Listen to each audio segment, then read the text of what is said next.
Assalamualaikum warahmatullahi wabarakatuh. Salam satu Malaysia, salam Malaysia Madani. Kita ke udara pada malam ini untuk membicarakan isu-isu semasa. Hari ini, malam ni tuan-tuan, saya nak mengulas tentang tindakan terdesak. Hari ini sudah mula keluar daripada gua Kelam ke, gua Planet of the Apes ke, saya tak pasti. Yang pasti tuan-tuan, seorang lelaki yang berbulu badannya hari ini dilihat memperkudakan, menunggang isu bosku untuk meraih sokongan daripada kawan-kawan yang menonton live beliau setiap malam. Kalau sebelum ini, saudara, ketika Datuk Seri Najib Tun Razak masih lagi berada di luar, saya masih ingat lagi ketika Papa Gomo ataupun entah siapa pula bagi dia Sir, dia gelar diri dia Sir Azri. Inilah orang-orang yang antara manusia yang kurang siuman tuan-tuan, yang memandai memakai gelaran-gelaran tanpa mendapat pengiktirafan sebenar. Papa Gomo ataupun Sir Azri ni, saudara, kalau kita masih ingat ketika bosku masih lagi berada di luar, dan ketika Sir Azri ini diupah, dibayar oleh mereka-mereka yang cukup rapat dengan Hamzah Zainuddin, mereka yang cukup rapat dengan Syamuddin Tun Hussein, saudara. Pada ketika itu kita masih ingat lagi bagaimana beliau mengecam Datuk Seri Najib Tun Razak, menghentam Datuk Seri Najib, menghentam Datuk Seri Zahid, dan bila mana hari ini golongan-golongan yang pro Perikatan Nasional juga yang telah menyebabkan Datuk Seri Najib akhirnya berada di belakang gerigi besi, tiba-tiba tuan-tuan, untuk menjatuhkan kerajaan perpaduan ini, mereka menunggang nama bosku ataupun nama Datuk Seri Najib dengan mengatakan kononnya Datuk Seri Najib marah dengan Presiden UMNO, Datuk Seri Najib marah dengan kerajaan perpaduan, dan mengarahkan supaya kerajaan ini diserang, dan mengarahkan supaya penyokong-penyokong Datuk Seri Najib memberikan sokongan kepada Perikatan Nasional dalam 6 pilihan raya yang bakal diadakan kelak. Jadi tuan-tuan, ini antara perkara yang kita nak ulas pada malam ini, yang kita nak bincangkan pada malam ini. Sesiapa yang biasa tengok live manusia yang berbulu ini, tuan-tuan, bolehlah masuk ke dalam ruangan komen. Ada nombor telefon hari ini. Sudah ajal ke nombor telefon kita? Belum. Satu dah ajal. Baru je orang top up tu dah ajal pula. Okey, tak apalah. Apa nombor baru kita? 017 330 5275 017 330 5275. Jadi soalan anda boleh diajukan terus di dalam ruangan komen Facebook, tapi takut kita tak terbaca. Jadi minta tolong WhatsApp direct, segala apa yang diulas oleh Papa Gomok ni, tuan-tuan boleh ajukan kepada saya. InsyaAllah kita akan jawab satu persatu. Ini permintaan. Kalau nak ikutkan, tuan-tuan, kita nak cerita tentang soal Perhimpunan Agung UMNO. Namun banyak request yang meminta kita menjawab manusia ni. Saya pun tak pasti dia manusia ke ataupun daripada spesies Planet of the Apes. Okey, saudara, silakan soalan.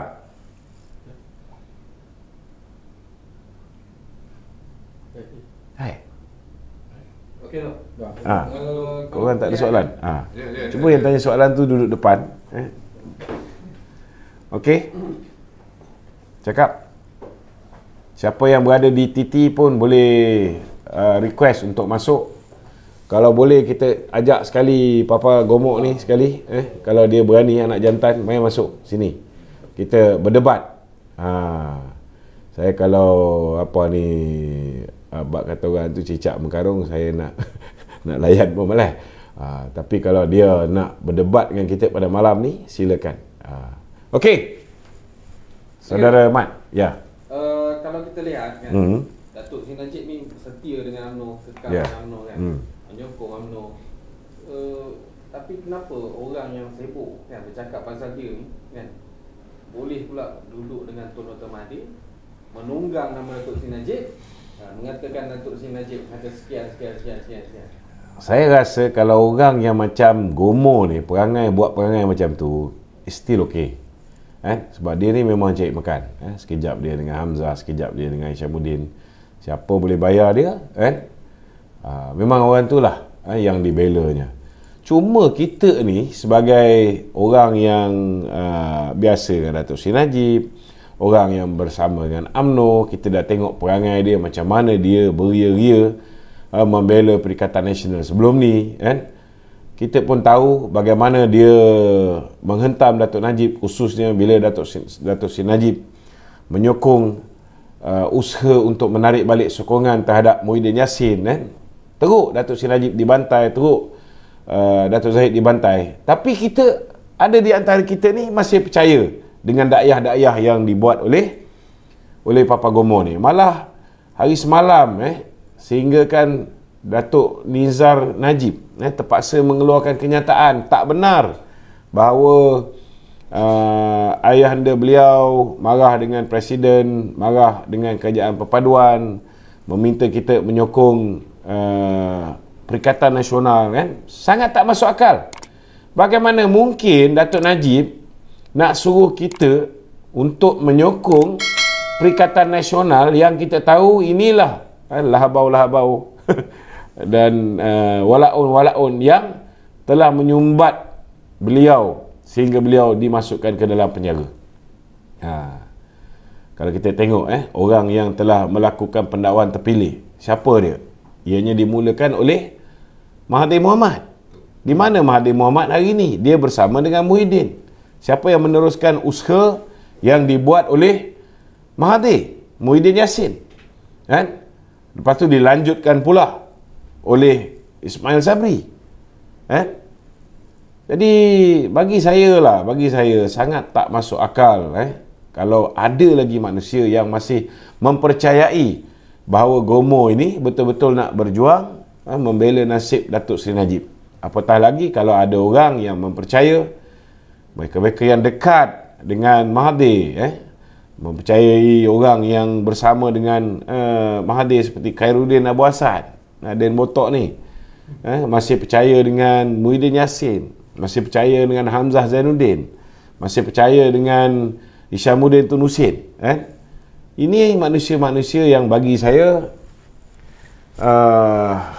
ialah kesetiaan dia kepada Mahathir dan Muhyiddin, Sudah pastilah kalau kita sendiri tahu Datuk Najib ni dipenjarakan oleh Mahathir dan Muhyiddin dan rakan-rakan yang sewaktu dengannya, bagaimana mungkin kita mengharapkan pembebasan Datuk Seri Najib ini dibuat oleh Mahathir and the gang? Cukup tidak masuk akal, Cuma kita harap kawan-kawan kita bersabar. Kita sedang mengusahakan, kita sedang melakukan pelbagai usaha bagi memastikan keadilan dapat ditegakkan dalam kes Datuk Seri Najib, dan semoga Datuk Seri Najib akan segera dapat dibebaskan, setidak-tidaknya pun melalui proses pengampunan diraja. Benda belum berakhir. Kena ingat, kes Datuk Seri Najib belum masuk dalam lembaga pengampunan diraja. Saya yakin tuan-tuan, Kebawah Tuanku ni, hubungan dia dengan Datuk Najib ni daripada kecil, tak mustahil, sebelum baginda turun ni, manalah tahu terbuka pintu hati baginda untuk mengangkat fail petition mahkamah Datuk Seri Najib ini, petition pengampunan diraja, untuk didengari oleh lembaga pengampunan. Memang ikut prosedur mesti tunggu 1/3 hukuman dijalani, tetapi di bawah perkara 42 memang Kebawah Tuanku mempunyai kuasa mutlak, kuasa penuh. Okey, silakan, ada soalan lain? Ya. Proklamasi Melayu itu yang diketuai oleh Mahathir, kononnya untuk mengangkat Melayu dan sebagainya lah, dan dibantu oleh budak bujambang tadi tu Jadi kenapa Mahathir yang suka menghina Melayu ni mengatakan Melayu cepat lupa, Melayu malas, Melayu harap tongkat, tembak orang Melayu tak memali, lepas tu belasah di Petronas. Boleh ke dia jaga orang Melayu sebenarnya? Bagi saya lah, kalau dulu 22 tahun yang pertama tu, kalau orang Melayu tak sedar bahawa mereka telah mengangkat bukan Melayu menjadi Perdana Menteri, dan hasilnya memang dia tidak melakukan pembelaan terhadap orang Melayu, kan? Memang ikuti Bumiputra 1981 bila dia masuk ofis Perdana Menteri, 18%, bila dia keluar tahun 2003 pun masih maintain 18%. Jadi bagi saya, kalau kita dah tahu ini manusia yang memang tidak ada jati diri Melayu, tidak ada progres orang Melayu yang dia laksanakan walaupun dia Perdana Menteri yang paling lama dalam sejarah, tidak ada pencapaian yang boleh dibanggakan oleh orang-orang Melayu, kecuali satu dua tokoh-tokoh korporat yang menjadi, bak kata orang tu, kroni dia. Itu je yang mendapat manfaat. Itu pun kebanyakan toke-toke dan juga tycoon-tycoon yang bukan orang Melayu yang mendapat keistimewaan-keistimewaan di bawah pemerintahan beliau. Jadi takkanlah sampai sekarang ni bila kita tengok dia diberi peluang untuk menjadi Perdana Menteri sekali lagi dalam tempoh 22 bulan itu, apa pencapaian yang dia buat terhadap orang Melayu? Apa kelebihan yang dia dah bawa untuk membantu orang Melayu? Kita lihat hari ini orang stigma, orang masih teringat betapa teruknya kerajaan ini. Dari segi hutang negara bertambah berlipat kali ganda, kan? Dari segi pencapaian ekonomi kita merosot dengan dahsyat sekali. Dari segi bursa saham Kuala Lumpur merudum lebih 300 mata wang kita hancur lebur akibat daripada pentadbiran Tun Dr. Mahathir. Banyak benda ni memberi kesan kepada orang Melayu juga, dan tidak ada sebarang achievement yang dia bawa selain daripada satu perhimpunan maruah Melayu yang dia buat bersama Anwar Musa dengan Haji Hadi. Itu je.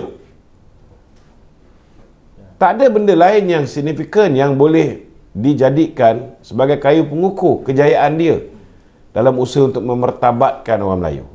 Tetapi insya-Allah semalam Yang Berhormat Timbalan Presiden UMNO telah mengusulkan supaya satu Kongres Bumiputra, dan hari ini pun pemuda menyahut untuk kita laksanakan Kongres Melayu ini, tetapi lebih kepada pengisian dia, bukan untuk mendapatkan kuasa politik seperti mana yang dilakukan oleh Mahathir dan kuncu-kuncunya ini, tetapi lebih kepada tentang memperkasakan ekonomi Bumiputra, memperkasakan tentang bahasa Melayu, memperkasakan tentang adat resam dan budaya Melayu. Kita lebih nak memperkasakan perkara-perkara ini berbanding dengan hanya untuk merampas kuasa, seperti mana yang dilakukan oleh Mahathir, Haji Hadi dan rakan-rakan yang sewaktu dengannya. Ini. Okey? Okey tak? Ya. Apa ni? Kita nak tanya lah kan, Papa Gomo ni kan dah bersama Tun Mahathir, cium tangan, dah siap potong-potong rambut, bertahlul kan. Alhamdulillah lah, dia dah bertahlul dan bertahyul. Dan kenapa pula dia sibuk kan nak cakap pasal bosku ni tu? Kalau Tun Mahathir ni nak gunakan bosku tu apa? Dulu dia yang sibuk katakan dia perompak. Ya, peranan yang dimainkan oleh Papa Gomo ni ialah memecah belahkan kita. Itu kita kena faham. Mereka tahu bahawa kalau mereka tidak main sentimen agama, mereka tidak boleh tarik sokongan orang Melayu. Mereka tahu kalau mereka tidak main sentimen perkauman, tidak melaksanakan agenda racism, mereka tidak boleh tarik sokongan orang Melayu. Ini kelemahan orang Melayu juga, bila ada pihak-pihak tertentu yang menampakkan seolah-olah mereka ni memperjuangkan tentang orang Melayu, cepat sangat terpedaya. Padahal kita lihat kenyataan daripada Khairi Jamaluddin sendiri mengatakan bila dia berada dalam kabinet bersama dengan PAS, tidak pernah sekali pun PAS membangkitkan soal hukum hudud. Tak pernah sekali pun PAS bangkitkan soal rang undang-undang 355. Benda ni semua sudah pun ditong sampahkan oleh PAS.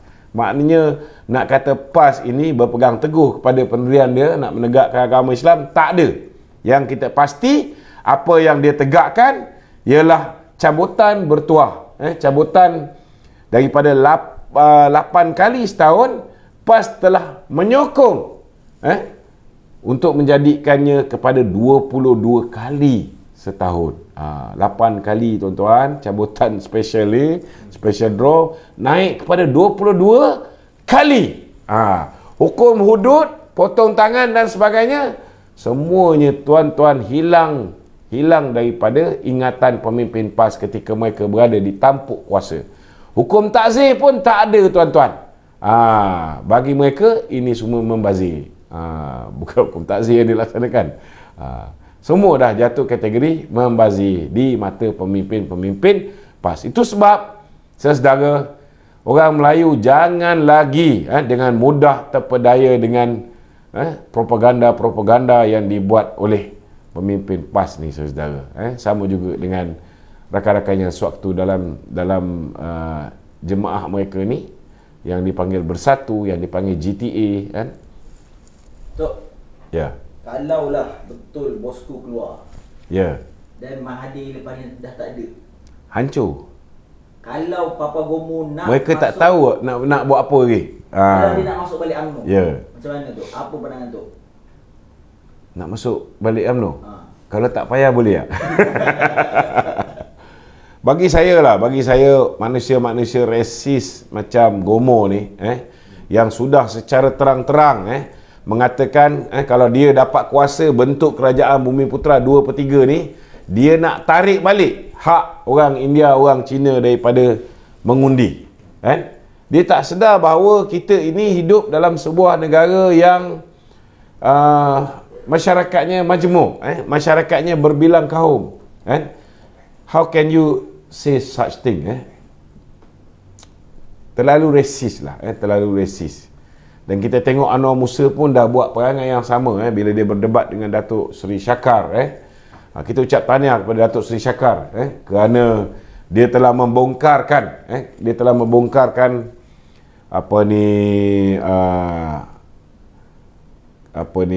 bahawa Haji Adi sendiri mengakui bahawa mereka gagal untuk kerjasama dengan DAP kerana kegagalan mereka sendiri. Mereka sendiri gagal. Dan buku ini sudah menjadi tesis,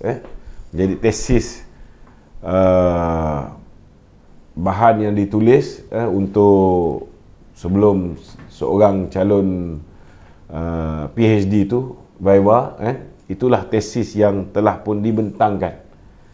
Dan kita juga ucap tahniah kepada Nurin Aina yang telah berjaya memperlekeh Tuan Guru Anwar Musa. Sekarang ni Tuan Guru lah. Semenjak dah masuk PAS ni dia jadi Tuan Guru. Sekarang ni saya pun tak pasti dia Tuan Guru ke Tuan Garu ke. Apa pun saudara, yang pasti matlamat dia menyertai PAS tidak lain tidak bukan hanya untuk mendapat kuasa. Dulu mengharapkan boleh dapat menjadi ahli parlimen.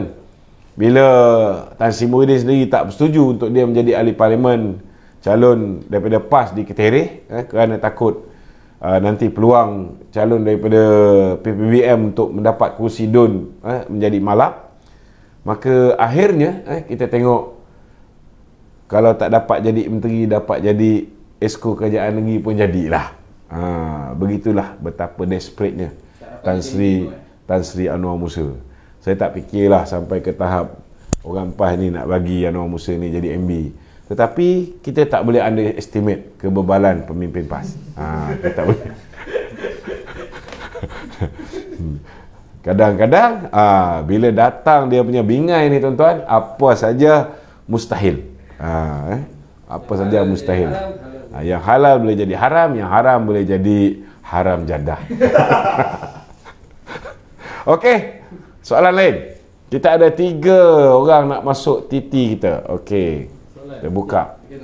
Soalan studio dulu Studio Okey, kita dah tengok kerajaan perpaduan sekarang 7 bulan memerintah kan. Ya. Lepas tu kita bayangkanlah yang pembangkang ni bakal ada kerajaan bayangan dan sebagainya kan. Banyak bayangan. Tapi apa yang mereka mainkan adalah soal-soal resis, soal-soal bakuteh. So apa pandangan tu? Takkan kita nak pilih pemimpin dari kalangan orang-orang macam ni? Tak, macam saya cakap lah, kalau orang yang logik akal, dia boleh menggunakan otak yang waras, mereka boleh bezakan yang mana isu-isu yang betul-betul rasional untuk diutarakan, yang mana isu-isu yang sekadar menarik ataupun ingin memancing emosi kita, emosi kita tentang kaum kita, emosi kita tentang agama kita, kan? Itu sebab walaupun dah diperjelaskan, contohnya macam kes Jill Island, kan? Ini bukan soal membenarkan bukan Islam untuk menggunakan kalimah Allah.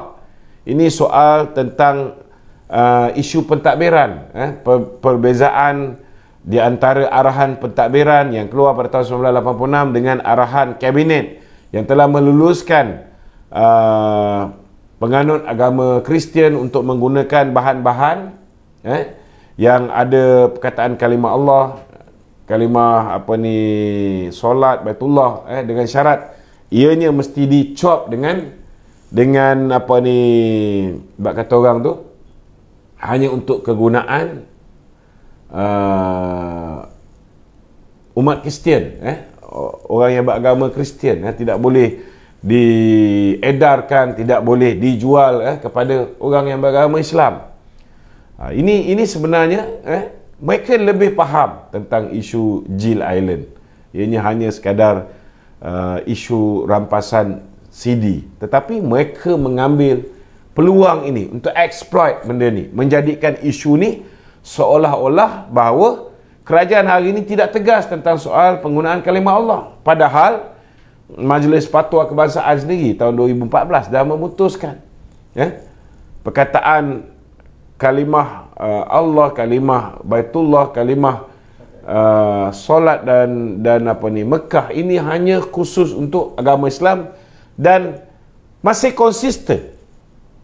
Dan kerajaan hari ini, kerajaan perpaduan telah memutuskan untuk memperketatkan lagi benda ni, dan akan mencadangkan kerana benda ni di bawah pemerintah kita, iaitu raja-raja kita, perkara-perkara yang berkaitan dengan umat Islam, ianya akan dibentangkan di dalam mesyuarat majlis raja-raja nanti, supaya ianya dapat kita kata orang ni, kalau kes 1986 ni ada 2 arahan yang boleh menyebabkan akhirnya BCD Jill Island ini terpaksa dipulangkan, dan Jabatan Peguam Negara berpandangan bahawa kalau diteruskan pun kita tak boleh menang, jadi lebih baik kita betulkan undang-undang ni, kita perketatkan seketat-ketatnya supaya tidak ada lagi pihak yang boleh menyebarkan, kerana di dalam Malaysia ini agama Islam ialah agama persekutuan, agama lain boleh diamalkan dengan aman dan damai. Apa maksud dia? Maksud dia agama Islam ini agama persekutuan. Agama Islam boleh disebarkan kepada bukan Islam, tetapi agama lain tidak boleh disebarkan kepada umat Islam. Ini jelas. Tidak ada tolak ansur dalam hal ini. Okey, kita ada pemimpin PAS ke pengikut PAS ni? User 256. Saya rasa memang lah ni. Silakan. User 256, sebab dia tak tulis nama ni. Yang saya tahu ada bendera PAS je. Silakan masuk. Assalamualaikum. Tak nak masuk pula. Next. Tergamam tu. Tergamam.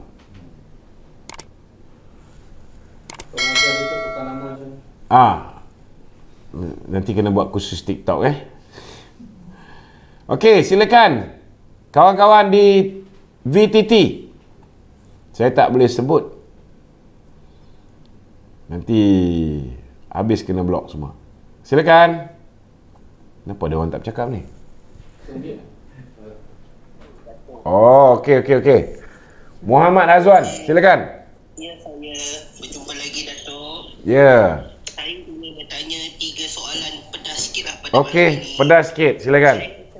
Saya sebagai anak muda, saya ingin tahu yang sebenar-benarnya siapakah kaum Cina. Ini bukan main isu kaum Rusia, Datuk. Saya ingin tahu antara MCA, Gerakan dengan DAP. Ya. Siapakah yang komunis sebenarnya?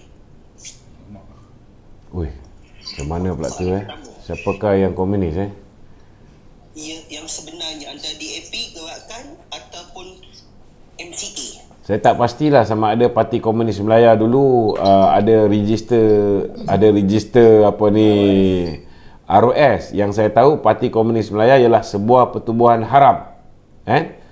Jadi kalau mereka ni pertubuhan haram, mereka tak boleh collect ahli.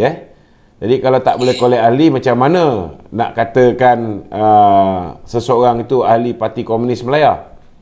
Kecuali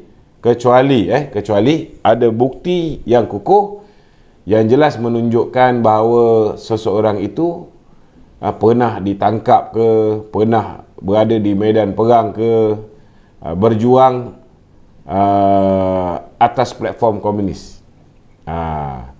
Yang saya pasti memang kita tak nafikan ramai orang yang membangkitkan soal penglibatan DAP dalam peristiwa 13 Mei. Tapi kalau mereka bangkitkan tentang penglibatan DAP, saya nak beritahu yang mencetuskan perarakan yang mengakibatkan berlakunya 13 Mei ialah Gerakan dan disertai oleh DAP pada ketika itu di Pulau Pinang.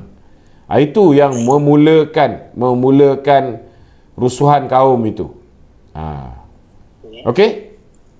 Okey, yang kedua Datuk. Soalan saya ingin bertanya mengenai SPRM ada membuka kes dana judi. Dana judi, bukan juni. Judi. Minta maaf. Ya. Dana judi. Ya. Macam mana kes itu sekarang Datuk? Senyap dan berbahaya selepas SPRM ada keluar kes. Ya, SPRM dia baru buka kertas siasatan. Sebab sebelum ni kenyataan yang kita sedar bahawa pemimpin-pemimpin Perikatan Nasional ni ada mengambil dana judi. Itu sebab daripada hanya 8 cabutan meningkat menjadi 22 cabutan. Macam mana kita boleh tahu benda ni? Kerana maklumat yang dikeluarkan melalui kenyataan media yang dibuat oleh Yang Amat Berhormat Perdana Menteri. Betul tak? Tetapi tidak ada mana-mana pihak yang tampil untuk memberikan maklumat secara khusus, bukti-bukti kepada pihak SPRM. Jadi SPRM tidak membuka kertas siasatan. Itu pada ketika itu. Tetapi dua minggu ke seminggu yang lepas, sudah ada individu yang tampil memberikan bukti kepada pihak SPRM berhubung dana judi yang diterima oleh Kerajaan Perikatan Nasional. Jadi sekarang ini SPRM sudah pun membuka kertas siasatan.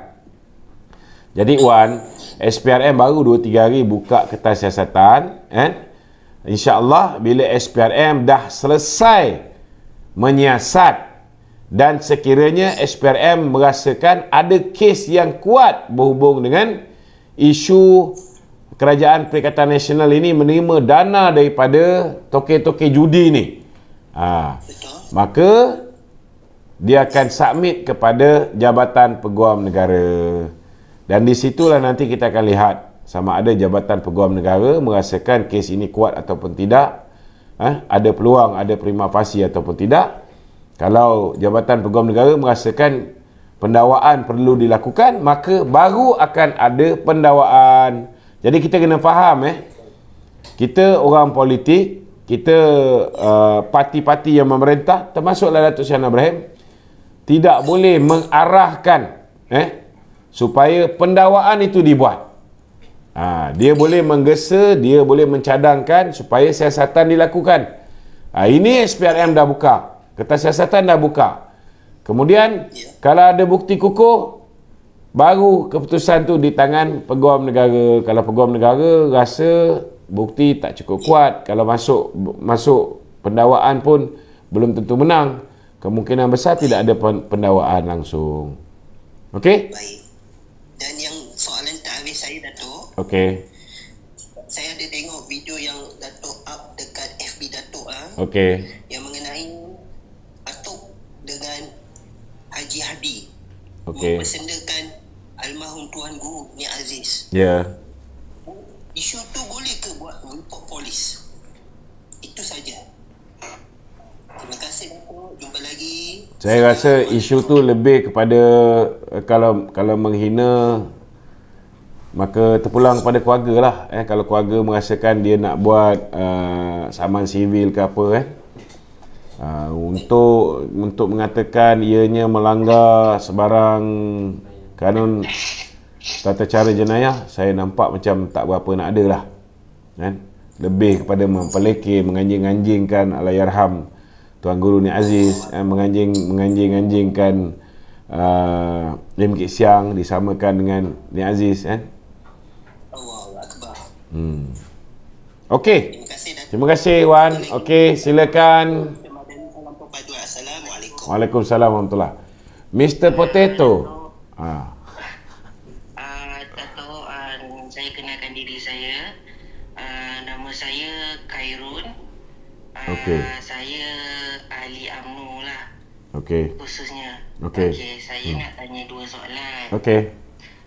Okey, baru-baru ni anak Datuk Najib, siapa tu, Niza. Niza, okey. Niza Najib Okey, dia ada keluarkan kenyataan yang dia menafikan yang Datuk Najib suruh kita semua ahli akad umbi, sokong PN apa benda semua kan. Betul. Okey, then adalah individu tertentu ni yang ada, saya tak tahu siapa yang edit dan kod dia punya statement daripada media sosial lain. Okey. Dan cakap kita kena sokong ni, kita kena sokong perikatan. Ya. Lepas tu Datuk Najib kecewa dengan akad Siapa umbi ni? sebab benda semua. Saya nak tanya pendapat Datuk lah. Ya. Pada pendapat Datuk, apakah individu tersebut dia dah sakau sehabis-habisnya projek dalam UMNO, dan dia maknanya projek semua dah bagi benda, tapi bila dah tak ada apa, dia kecewa dengan kepimpinan tertinggi, dia maki hamun UMNO, dia cakap buruk pasal UMNO. Saya tak pasti tentang sakau-sakau. Saya rasa kita jangan tuduhlah dia orang ni sakau duit UMNO ke, ataupun dia orang ni dapat projek dan sebagainya. Cuma ada beberapa individu yang saya tahu dia sudah pun bersama dengan kepimpinan Bersatu.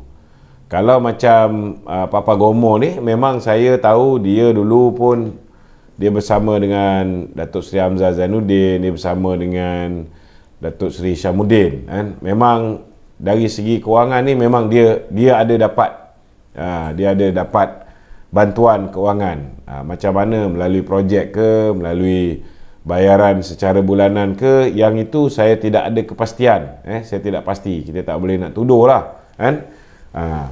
Tetapi ada juga setengah-setengah yang sebelum ni dia tak dapat apa-apa. Mungkin adalah orang daripada UMNO ni, ketika kita dalam pemerintahan, adalah mereka ni kita jaga. Contohnya macam diorang ni jadi cyber troopers kepada pemimpin-pemimpin tertentu di dalam kerajaan, contohnya. Macam contoh cyber troopers yang direkrut oleh Anwar Musa melalui Tun Faizal and the gang dan sebagainya, ataupun cyber troopers yang direkrut oleh Datuk Dini, oleh orang kanan Ismail Sabri. Sekarang ni kebanyakan mereka ni menjadi jin tak ada tuan, kan? Jadi mereka ni memang lebih kepada sebelah Perikatan Nasional, mereka bukan bersama dengan kita. Itu kita kena faham. Tapi ada juga yang dulu bersama dengan Ismail Sabri, bersama dengan menteri-menteri, bila menteri-menteri ni ada yang sudah tidak bersama dengan UMNO, ada juga orang-orang mereka tu dah kembali bersama dengan kepimpinan parti. Okey? Okey. Soalan kedua saya, dalam Perhimpunan Agung UMNO baru-baru ni juga, Ketua Pemuda Dr. Akmal Saleh telah mengeluarkan kenyataan yang DAP seharusnya meminta maaf kepada ahli-ahli UMNO dan ahli-ahli UMNO yang terkesan dengan perbuatan mereka yang terdahulu lah. Okey, dan tak lama lepas tu Presiden kita dia mengeluarkan kenyataan pula, DAP tak payah meminta maaf. Ini Datuk, pada pendapat saya lah, ini akan menimbulkan sedikit kekeliruan di ahli-ahli bawah yang mula nak terima pimpinan kerajaan perpaduan ni, dan kat bawah ni yang ahli-ahli baru ni akan merasa keliru dekat situ. So kita patut terima DAP ni ke ataupun kita kena lawan DAP ni? Di kat situ masih bermain lagi, Datuk. Okey, dia macam ni lah Saya rasa saya nak minta maaf lah bagi pihak adik saya ni. Adik saya ni pernah jadi Ketua Pemuda Bahagian Satu Penggal, lepas tu dia tu jadi Esko. Dia terus jadi Ketua Pemuda Malaysia Dari segi selok-belok politik ni sebenarnya saya rasa banyak benda yang dia masih perlu belajar lagi lah Jadi saya minta maaf lah kalau siapa yang terkecil hati dengan kenyataan yang dikeluarkan oleh Ketua Pemuda kita ni. Bagi saya, seperti mana yang Presiden UMNO nasihatkan, kita sekarang ni sudah membentuk sebuah kerajaan dengan rakan-rakan Pakatan Harapan. Tak kira lah dia parti mana, Parti Bersatu ke, parti PKR ke, Parti Amanah ke, Parti DAP ke. Kita dulu memang ada benda yang kita tak senang dengan DAP, tak senang dengan kenyataan dia. Sama juga PKR, sama juga Amanah. Tetapi hari ini kita sudah duduk di dalam sebuah kerajaan secara bersama. Dan kita dah bersetuju, malah saya sebagai Ketua Sekretariat Media Perpaduan ini, kita dah bersetuju bahawa kita kena move on dengan meletak ke tepi segala bentuk perbezaan kita. Meletak ke tepi segala benda yang kita tak setuju dengan kawan-kawan DAP, PKR dan juga Amanah. Letak tepi. Dan kita pun mengharapkan kawan-kawan PKR, kawan-kawan DAP, kawan-kawan Amanah juga letak tepi apa yang dia tak setuju tentang kita. Macam orang sebelum kahwin, sebelum kahwin tu mungkinlah hubungan tu tak berapa cantik, kadang-kadang kita bergaduh, kadang-kadang kita tak bersetuju dan sebagainya, kita cakap lah macam-macam pasal girlfriend kita ni. Tapi last kali kita dah berkawan dengan banyak orang, last kali kita rasa kita nak berkahwin dengan girlfriend kita yang kita tak suka dulu. Jadi kita kena terimalah girlfriend kita ni tak adalah sempurna. Ada juga yang dia cakap dulu betul, ada juga yang dia cakap dulu tak betul. Tapi kalau kita dah buat keputusan, kita dah dirikan rumah tangga dengan dia, kita bentuk kerajaan dengan dia, takkanlah bila time kita dah bentuk kerajaan dengan dia, kita masih lagi nak ungkit tentang benda-benda lepas yang dia cakap pasal kita. Benda-benda lepas yang kita rasa kita tak puas hati, tak setuju dengan apa yang dia buat. Jadi ini akan menyebabkan rumah tangga kita akan kembali kucar kacir. Ini kena faham. Jadi saranan daripada Yang Amat Berhormat Presiden UMNO, supaya semua pihak di dalam parti kita UMNO menghormati kerjasama di dalam kerajaan perpaduan ini. Maknanya bila kita mengeluarkan kenyataan-kenyataan, kita berhati-hatilah. Berhati-hatilah. Okey? Boleh jelas? Okey, Datuk. Ya, okey. Terima kasih. Ada soalan lain? Itu soalan netizen tu Okey.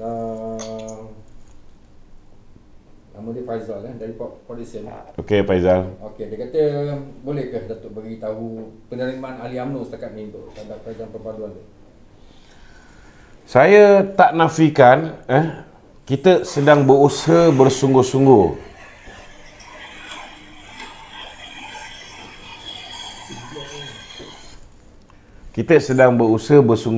untuk pastikan bahawa ahli-ahli UMNO boleh menerima rakan-rakan di dalam kerajaan perpaduan.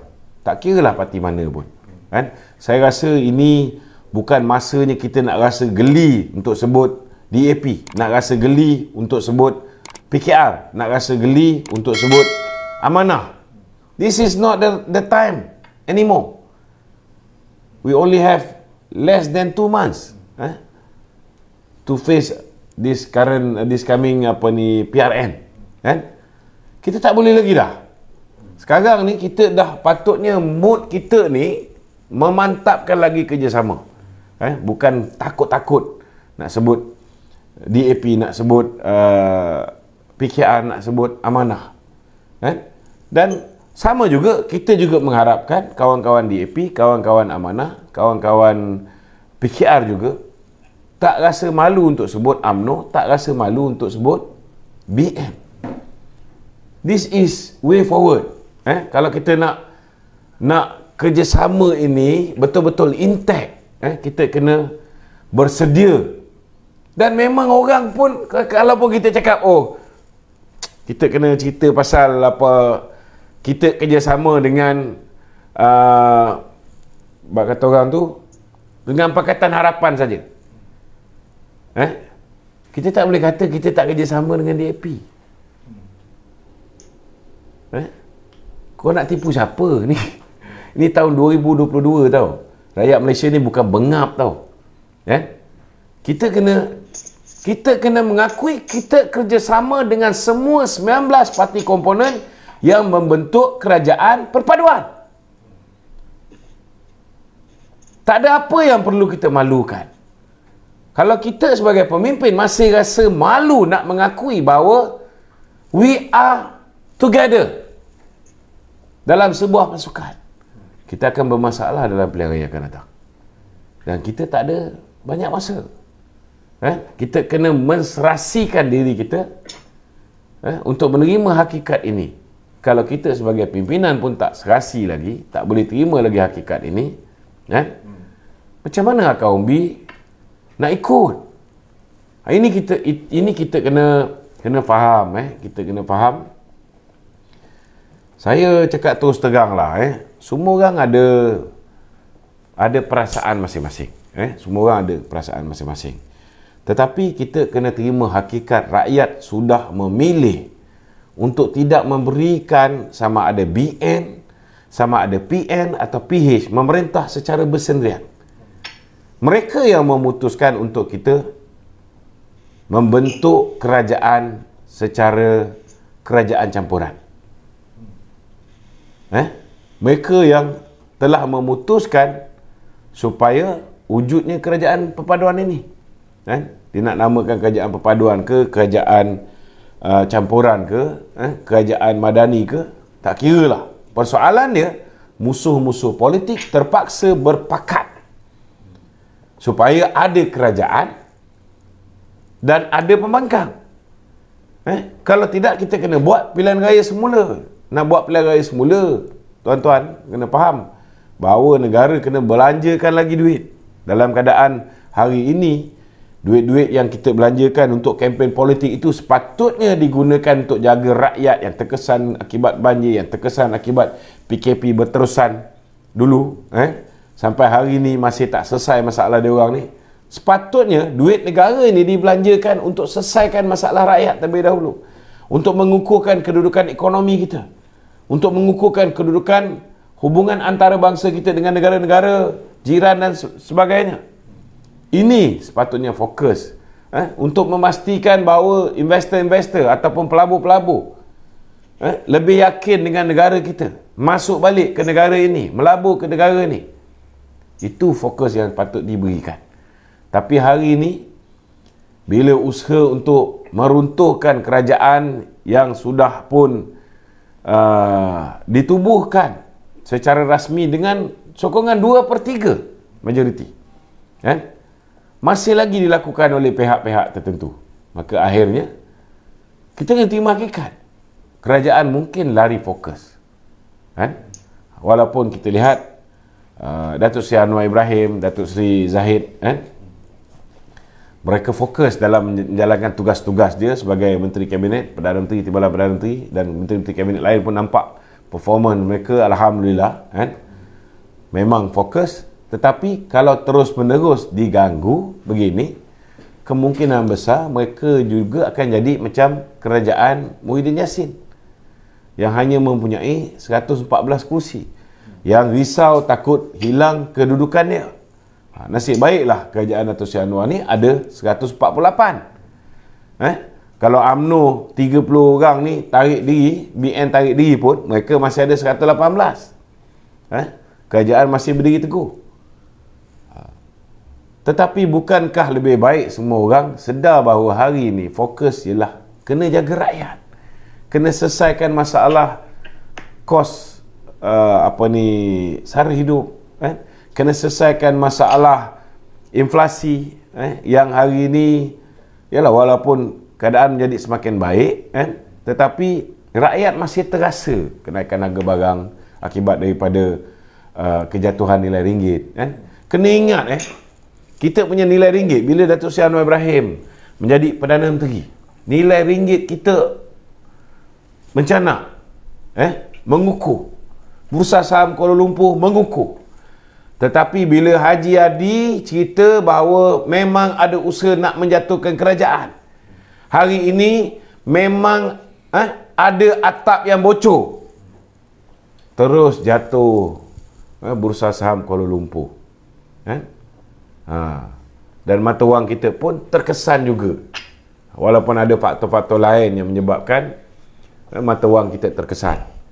Tetapi kalau kita tidak melakukan sabotaj terhadap ekonomi kita seperti mana yang dilakukan oleh Haji Hadi, oleh Muhyiddin and the gang, oleh Mahathir and the gang, maka sudah pasti proses memulihkan negara ini akan lebih cepat kita capai. It's not going to be easy. It's going to take quite some time. Mungkin berbelas tahun nak selesaikan. Bukan senang, tuan-tuan. Datuk Najib tinggalkan negara ni 686.8 bilion. Hutang negara baru 50.8% berbanding dengan GDP kita. Hari ni hutang negara dah lebih kurang 1.5 trilion. More than double. Ingat Datuk Seri Anwar Ibrahim boleh selesaikan sekelip mata? No way. Bukan senang. Tetapi kalau semua orang memainkan peranan, membantu, bukan nak menjahanamkan lagi negara, insya-Allah kita akan selesaikan masalah tu dengan kadar yang lebih cepat. Okey? Ya. Assalamualaikum, Tok. Sikit je, Tok, soalan. Ya. Boleh, Tok? Boleh. Assalamualaikum. Saya teruslah pada soalan. Datuk, Ya. begini, dalam UMNO, mungkin ada orang yang masih lagi berhaluan kiri, Ya. dan masih lagi yang ada dan berhaluan kanan lah, kita katakan begitu. Okey, sama ada ahli ataupun pemimpin, itu tak kisah. Lepas saja selesai pemilihan parti, saya baik ada yang orang lama yang kekal ataupun muka-muka baru. Saya nak tanya satu soalan ke Datuk Lokman. Ya. Adakah ataupun selepas pemilihan ni dah selesai, ada lagi ke yang kita kata 1-2 orang pemimpin yang masih lagi berhaluan kiri, bila dia dah jadi kepimpinan yang baru ni, dia mula kaburkan sikit haluan dia tu. Itu pendapat saya. Saya nak Datuk Lokman ulas. Dan kalau ada benda tu, macam-macam boleh jadi lepas tu. Itu yang kita nampak lah. Saya tak nak sebut titi, saya sebut jambatan je kan. Ya, ya. Kadang-kadang saya tengok ada di pihak yang nombor 3 tertinggi pun lain macam dia punya hujah tu. Saya rasa Datuk Lokman pun tahu sedia maklum tu. Itu saja Datuk Lokman. Terima kasih, itu saja.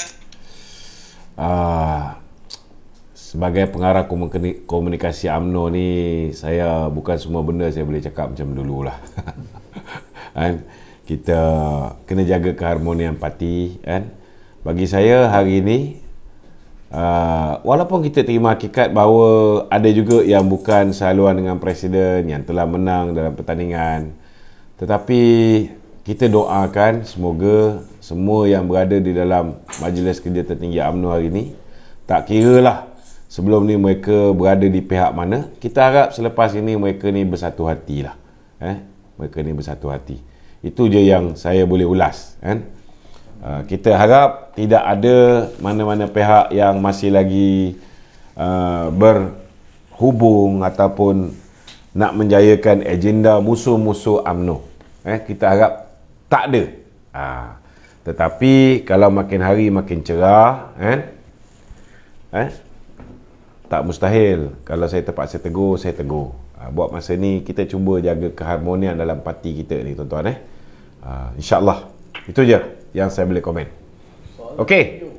Soalan studio. Oh, soalan studio. Silakan. Soalan studio. Mungkin ni isu semasa lah. Okey. Syed Saddiq ada membangkitkan berkenaan dengan kapal LCS dan speaker pun dah katakan tak boleh dibahaskan. Apa pandangan tu? Bagi saya, Syed Saddiq ni yalah, mungkin dia selalu sangat meluangkan masa memimpin Siti Hasmah. Jadi bagi saya lah kalau tanya dengan saya secara peribadi memang saya tak percaya dengan Syed Saddiq ni lah. Saya masih yakin bahawa beliau bersama dengan Tun Dr. Mahathir. Beliau masih lagi dengan agenda Mahathir, agenda Kemah Besar. Jadi memang tak selesai. Kalau kita tengok kenyataan-kenyataan yang dikeluarkan oleh pemimpin-pemimpin yang pro Kemah Besar ni, lebih kurang sama je. Jadi bagi saya, kita tak payah nak hiraukan sangat. Yang sepatutnya Syed Saddiq sekarang ni fikirkan macam mana bila kesnya di mahkamah tu nanti, perbicaraan bermula, macam mana dia nak terangkan kepada rakyat duit yang sepatutnya disalurkan kepada pertubuhan belia akhirnya masuk dalam akaun bank BSN dia. Yang itu lebih baik dia fokus. Kalau kita nak ambil kira tentang soal LCS ini, Datuk Seri Anwar sudah menyatakan bahawa dia tidak akan berkompromi tentang soal LCS ini. Dan saya rasa soal LCS ini pun ada hubungan rapat dengan pemimpin-pemimpin yang dekat dengan Mahathir juga. Dekat dengan atuk dia juga. Dia ni lupa agaknya siapa Menteri Pertahanan ketika itu. Jadi bila nak open fire tu, jangan sampai backfire. Itu je lah pesanan saya pada Syed Saddiq tu kan. Okey. Ya. Pasal bekas Menteri Pertahanan ni. Bekas Menteri Pertahanan. Okey. Hari ni dia ada buat satu posting yang cukup menarik. Okey. Datuk Ulas. Okey. Dia ada post gambar beliau bersama KJ dan bekas Menteri Besar Johor dengan caption "What's next?" What's next Itu sebenarnya ada orang banyak tanya saya kenapa Presiden kata ada 10 orang warlord. 10 orang warlord yang tidak akan sebenarnya ialah Presiden ni sebenarnya besok baru mula Pimpinan Agung. Tapi kau tahulah dia Presiden kan, belum berlaku dia dah tahu kan. Dia dah tahu siapa warlord yang tidak akan hadir Perhimpunan Agung UMNO ni. Jadi kita ucap terima kasih lah kerana siapa yang posting tu? KJ dan Isham. KJ dengan Isham telah mendedahkan sebenarnya siapa geng-geng pengkhianat yang akan menyertai mereka. Saya memang mendoakan semoga geng-geng pengkhianat ni cepatlah tinggalkan UMNO. Sebab lagi lama dia orang duduk dalam parti kita, lagi rosak. Pendapat saya mungkin berbeza dengan Ketua Pemuda. Ketua Pemuda mengatakan bahawa berbaiklah. Memanglah kita nak berbaik. Tapi kalau time pilihan raya sendiri, dia berkempen, dia berkempen supaya dia dalam kempen dia tu, dia belasah Presiden. Dalam kempen dia kata parti kita UMNO ni sakit.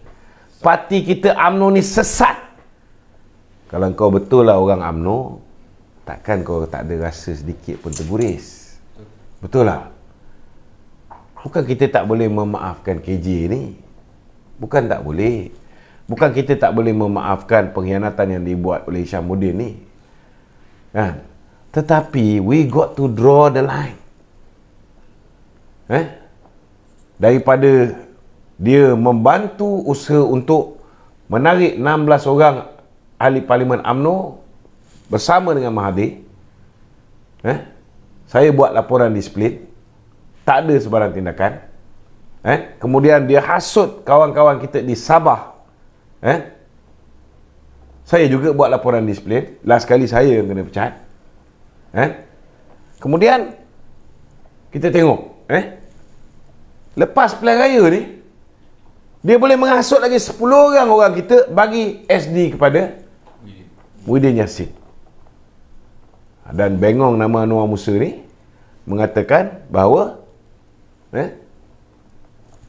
Muhyiddin sebenarnya sudah mendapat SD terlebih awal. Betul lah, memang Muhyiddin mendapat SD terlebih awal. Tapi Anwar Musa ni dia bukan calon pilihan raya. Dia tidak tahu bahawa setiap calon pilihan raya itu sudah tanda tangani 3 dokumen. 3 ke 4? 4 dokumen. 4 dokumen.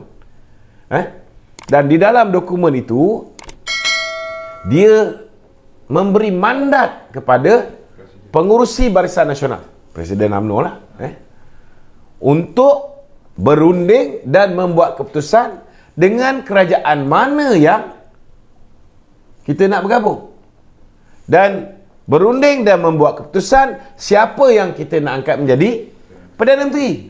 Anwar Musa tak tahu apa, sebab dia bukan calon pilihan raya. Dia tak sign 4 dokumen. Dia tak sign 4 dokumen ni. Dia lafaz. Yang dia tahu sekarang ni dia kena praktis. Sahaja aku apa ni, dia kena lafaz taklid, sahaja aku akan menceraikan geng, sekiranya aku keluar PAS. Yang ini Anwar Musa kena praktis. Kita tak adalah suruh macam Dr. Ashraf cakap, kita tak adalah suruh untuk bak kata orang tu sampai kena lafaz taklid kepada isteri. Kalau kita bertanding atas tiket BN, tiba-tiba kita keluar masuk parti lain. Okey. Ya. Tadi soalan dia apa tadi? What's next? What's next? Jadi bagi saya kalau misalnya Hasni ke Hishamuddin ke KJ ke nak menyertai Perikatan Nasional ke nak buat parti baru, kurang tapak tangan, padang bola kita tadahkan. Kita pun nak supaya ahli-ahli parlimen sembrung, ahli parlimen sempang renggam, kita nak letak orang yang setia pada parti. Kalau boleh kita nak letak orang yang setia pada parti.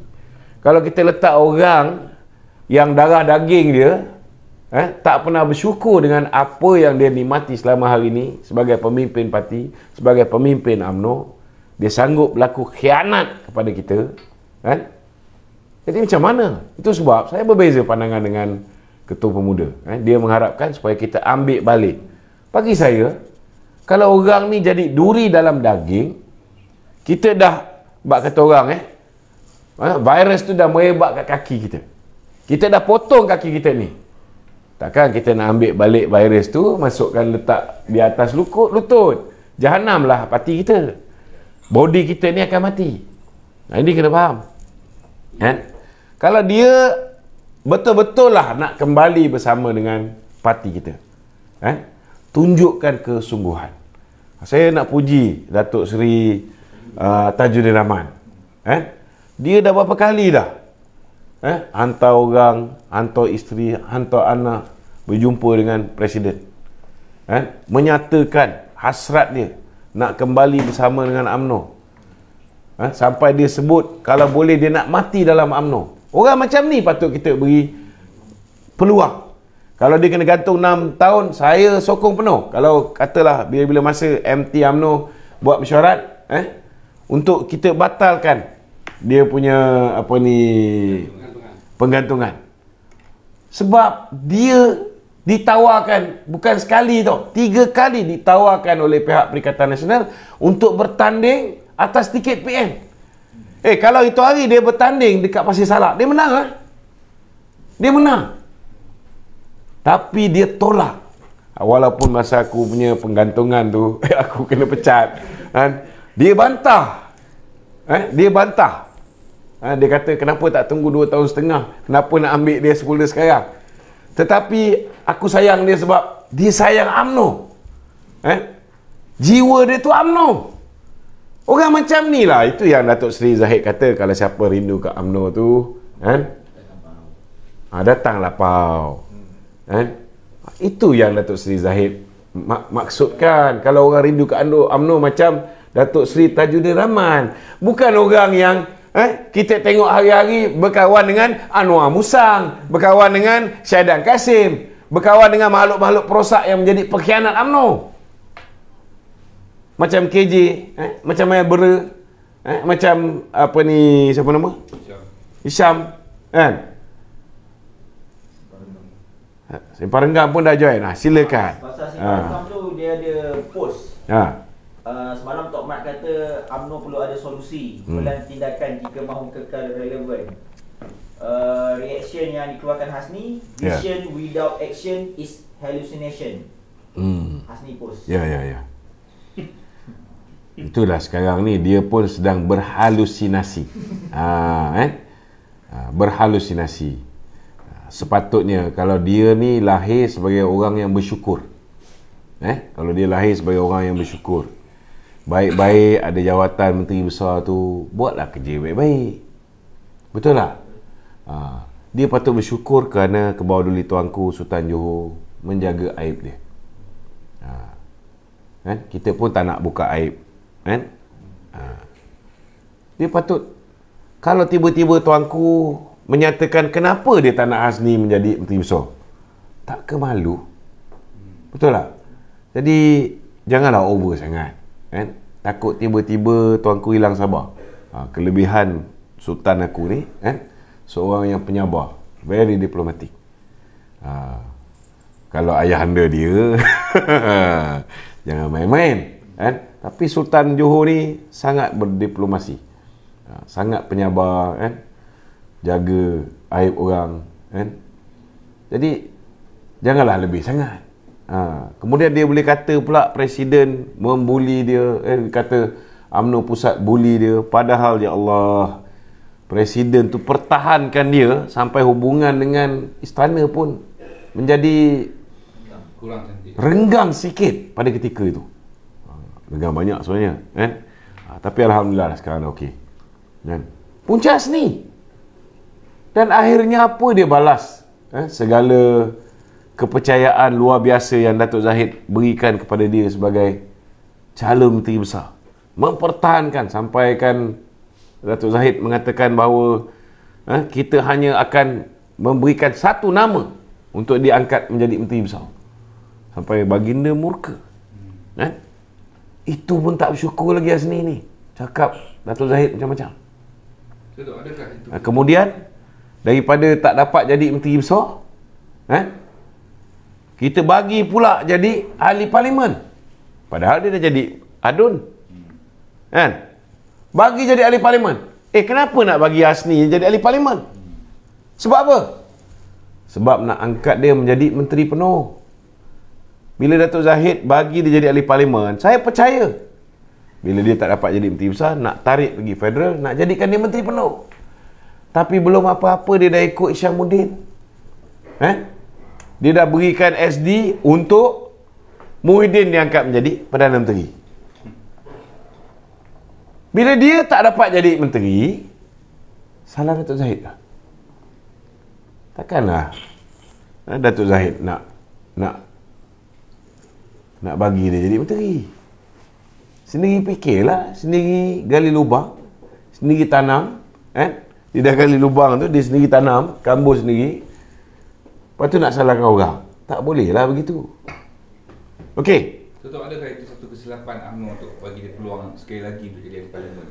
Jadi calon dari PRU tu yang lepas. Saya rasa semua orang tak sempurna, kan? masing-masing membuat kesilapan. Kan? Saya yakin hari ini Datuk Zahid pun lebih kenal siapa kawan, siapa lawan. Kan? Sama juga dengan Datuk Najib. Datuk Najib pun dulu masa dia jadi Perdana Menteri, semua sekali Datuk Seri. Semua sekali bos. Kan? Bila dia hilang jawatan Perdana Menteri, kan? Ramai yang lari, ramai yang tinggalkan dia. Kan? Ada yang belasah dia. Tapi bila nak dapatkan sokongan orang-orang dia, ada pula yang tiba-tiba puji dia. Macam Kerry Jamaluddin. Sebelum tu habis dituning jarinya kepada Datuk Najib. Ada pula yang berbulu seorang ni, kan? Terlebih bulu, kan? Memperkudakan nama dia. Jadi saya haraplah pengalaman kita berada di dalam kerajaan, kemudian menjadi pembangkang, ini akan mengajar kita untuk lebih dewasa, untuk lebih mengenali siapa kawan, siapa lawan, kan? Dan yang mana kaca, yang mana permata. Okey. Ni dulu ni bawa post untuk. Dia baru post ni, saya rasa dia tengok Datuk Melai ni. Tembak dia tak tahu. Tembak dia tak masuk. Itulah, kita ajak dia masuk, dia tak berani masuk, kan? Tapi dia ada masa nak kutuk saya dekat dalam Facebook dia. Tak apa, biarkan, tak kisah. Okey, ada lagi? Tok, apa Hishamuddin kata parti yang pergi tu kalau buang pemimpin-pemimpin yang berpengalaman tu. Jadi dia kata dia tak pergi lah, yang pergi parti tu. Saya dah jawab dah ni Encik Wang Kuris. Saya dah jawab dah isu ni. Tapi saya rasa saya jawab lagi sekali lah, sebab ramai orang yang tak tahu. Saya rasa kalau kita tak buang KJ, kalau kita buang KJ awal lah, kita dah tahu dah dia akan pergi sebelah sana. Betul tak? Tapi disebabkan kita tak buang awal tu lah, ketika tempoh 5 hari terakhir sebelum pilihan raya, dia duk balon parti kita, dia duk balon presiden kita, duk kata kita parti sakit, parti dah sesat. Disebabkan lambat ambil tindakan inilah yang menyebabkan kita rugi.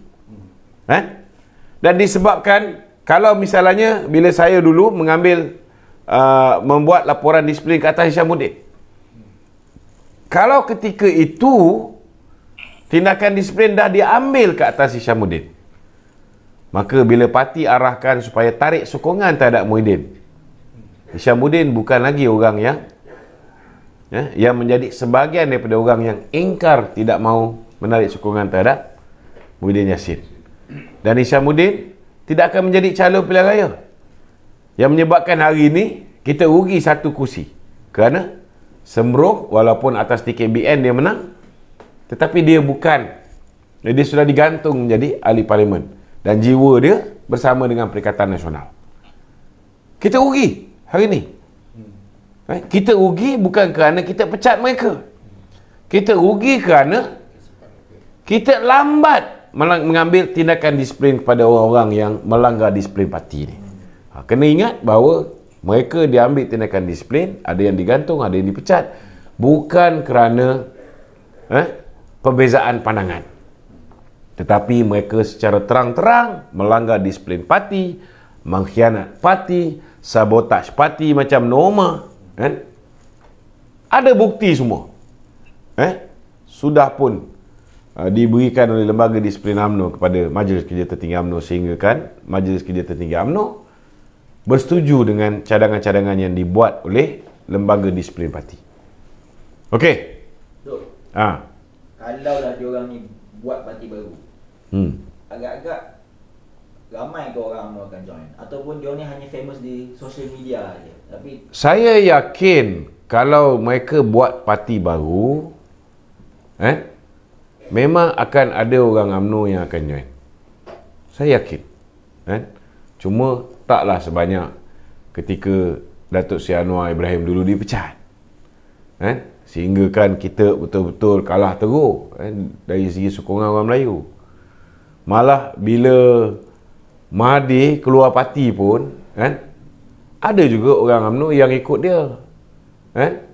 Tapi dia tak boleh menang pun pilihan raya. Sehinggalah dia bergabung dengan DAP.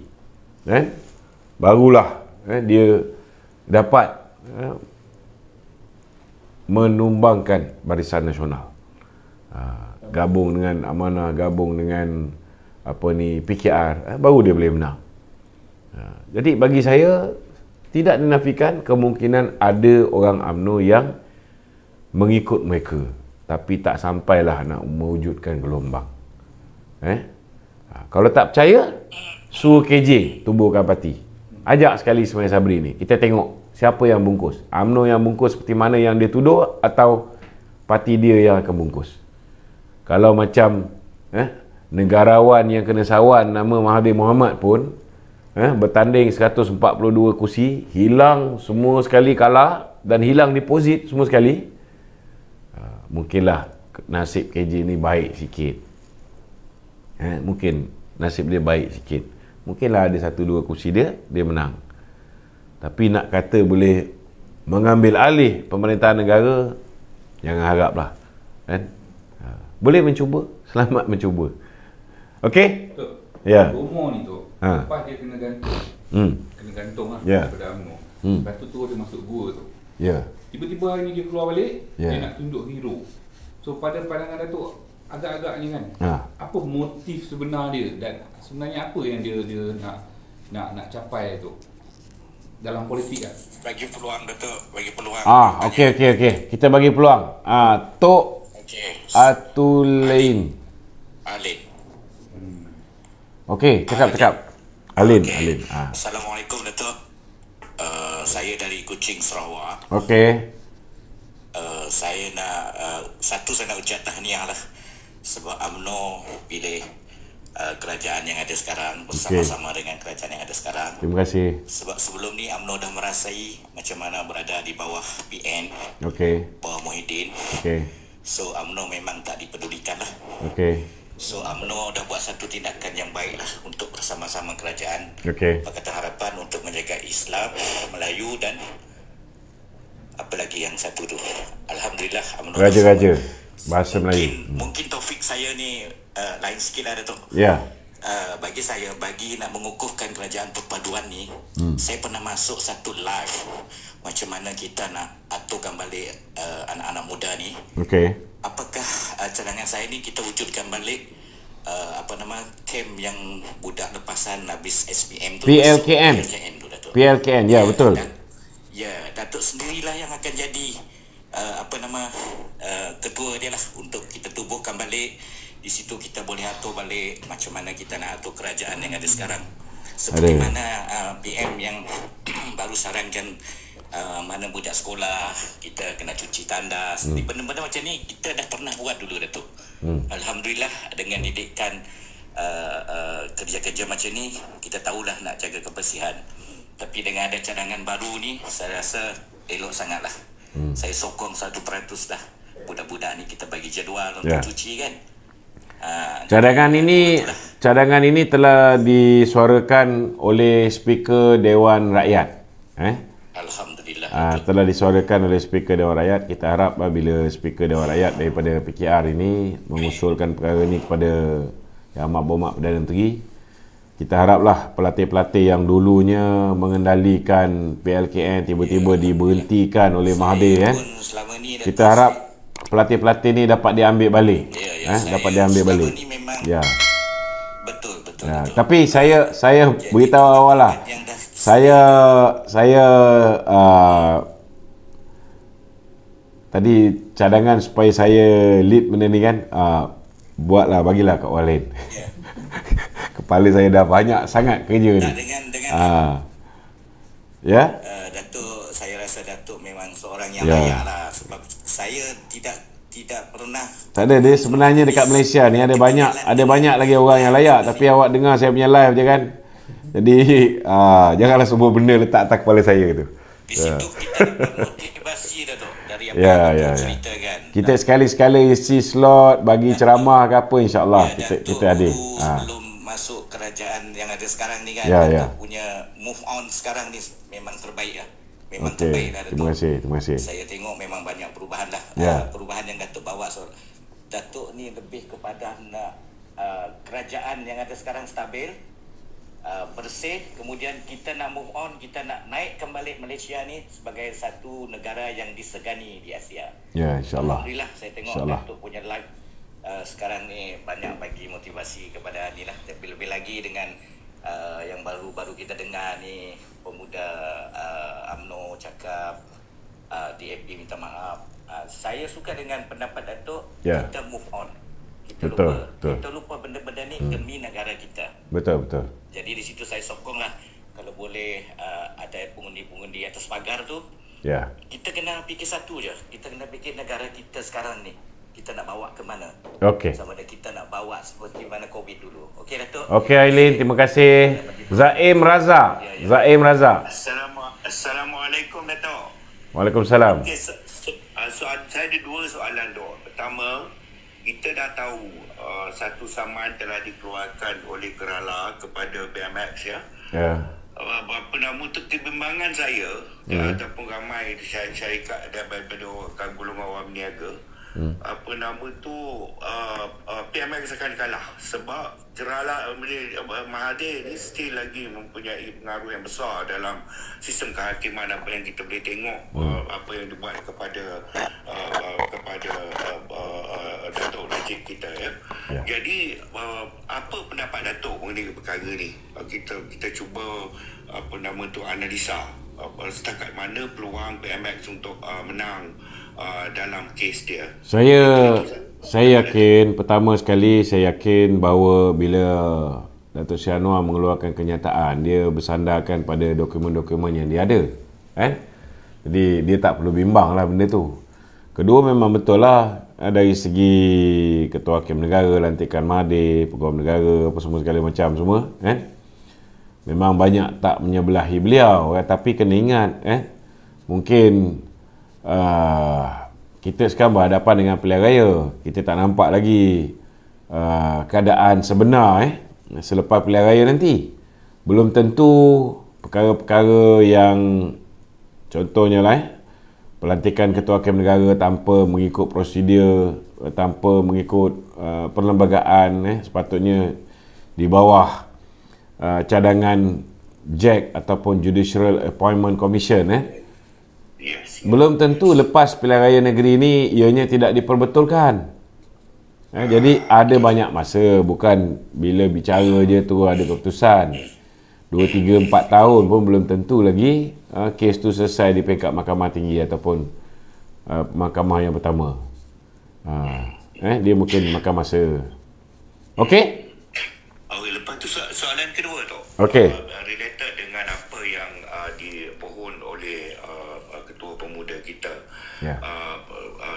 Perbandingan dibandingkan UMNO dengan GPS. Kenapa DAP memohon maaf kepada GPS tapi tidak kepada UMNO? Apakah pandangan ini akan bagi persepsi kepada angka umbi di bawah penama tu bahawa UMNO ni diperlekehkan oleh DAP, sedangkan penama tu DAP boleh minta maaf dengan UMNO dengan GPS secara terbuka, tapi kenapa tidak dengan UMNO? Kena kita kena faham nanti sekejap, Zaim. DAP minta maaf dengan GPS atas isu apa? Dia minta maaf secara dua, dia kata saya dua orang. Dia ada yang minta dia maaf. Dia ada isu. Yang minta maaf, yang lepas tu yang dia isu apa? Isu apa dia minta maaf? Dia berkata macam-macam kepada GPS.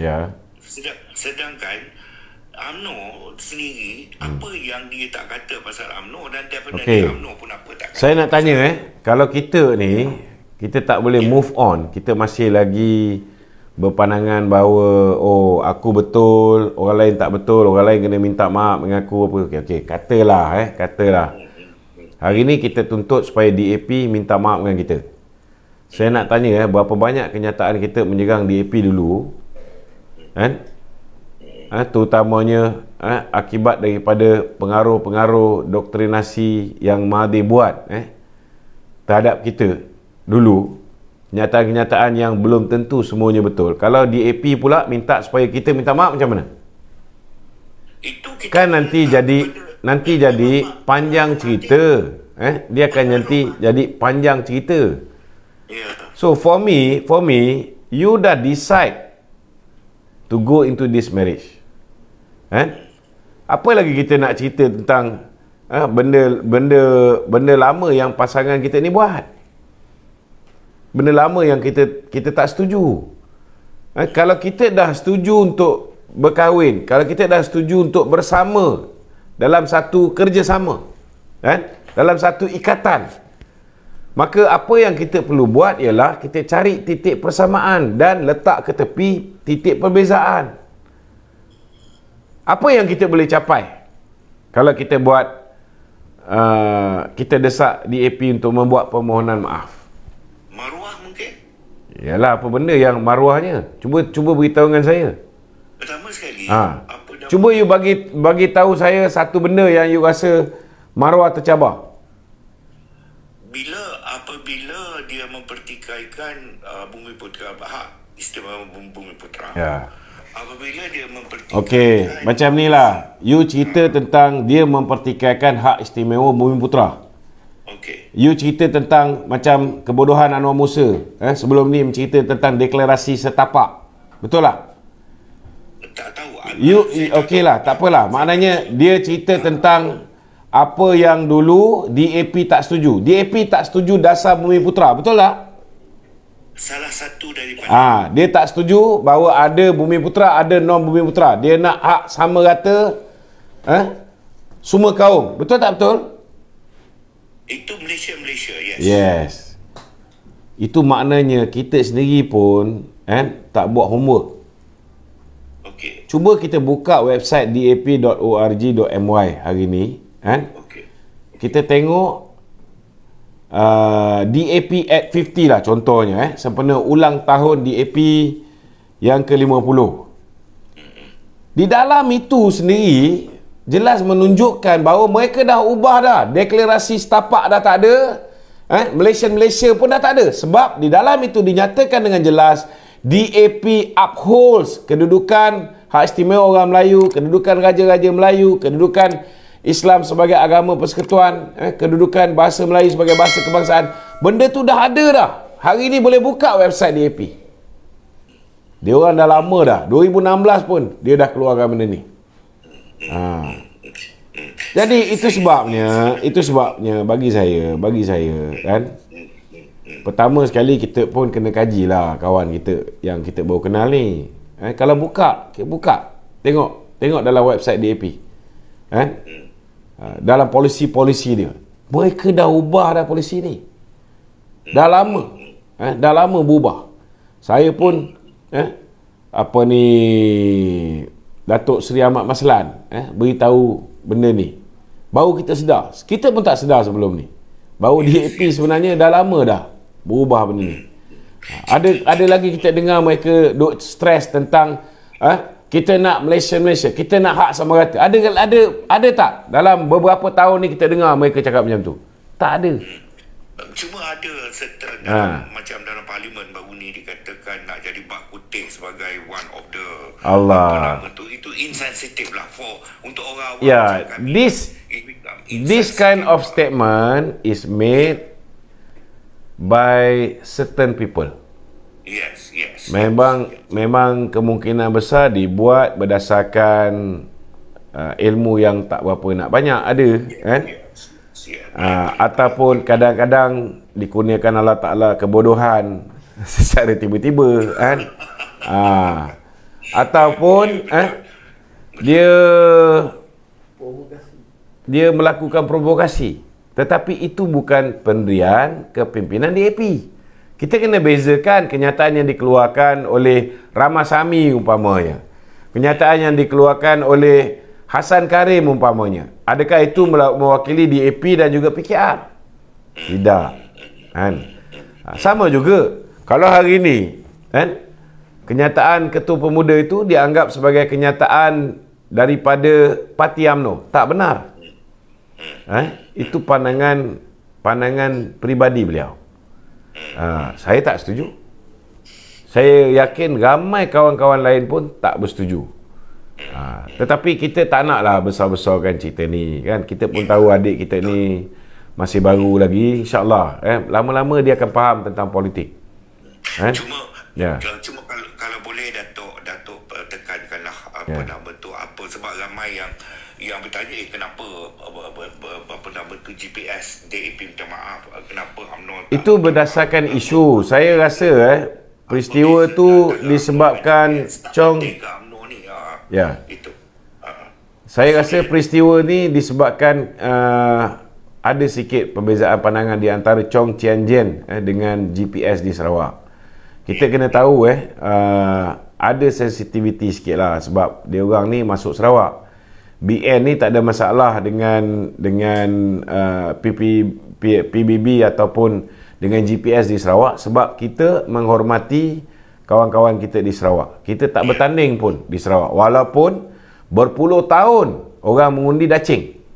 Kalau kita masuk bertanding atas tiket dacing, saya yakin BN pun boleh menang juga. Kita tak kata kita boleh menang semua kursi, tetapi kita masih boleh menang kalau kita masuk bertanding. Tetapi kita ada mutual understanding, kita ada persahabatan yang baik dengan rakan-rakan GPS di Sarawak. Jadi kita tak masuk bertanding. Kita menghormati kawan-kawan GPS kita di Sarawak. Okey? Alright, terima kasih Zaim. Sama-sama Datuk. Sorry kalau kata tu, cuma kita nak minta kita backup each other lah dalam UMNO. Betul. Saya daripada kecil sampai besar. Okey. Ni balik Kelantan mengundi ni Tok. Okey. Terima kasih. Kita dah 1 jam setengah bersiaran. Besok pagi saya kena bangun pagi. Kita ada perhimpunan Agung UMNO. Okey, Assalamualaikum warahmatullahi taala wabarakatuh. Minta tolong share live kita pada malam ni. Terima kasih.